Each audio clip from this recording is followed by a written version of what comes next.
Heb jij een goed idee om het geluk en welzijn van inwoners van Veenendaal te vergroten? Ik ben op zoek naar vernieuwende ideeën van inwoners, school, sportclub en alle organisaties die Veenendaal maar heeft. Misschien willen we iets doen om het mooi schoon te maken met z'n allen. Oh, we moeten eigenlijk gewoon rennen. Kilometers lopen. Hoe gaan we dat doen? Ja, ik ben niet zo goed daarbij. Organiseer iets dat je met andere mensen uit je wijk met z'n gaat samen de honden gaat uitlaten. Bedenk iets. Al ben je jong, doe iets met ouderen. Doe je ouderen, ben je iets voor jongeren. Doe iets met elkaar. Doe iets voor leeftijdsgenoten. Of het nu gaat voor mensen van 6, 60 of 106, dat maakt niet uit. Kom maar op met je idee.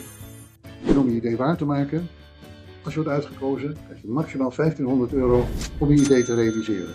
En natuurlijk, Veenswelzijn zal je daarbij ondersteunen. Ik wacht jullie ideeën af.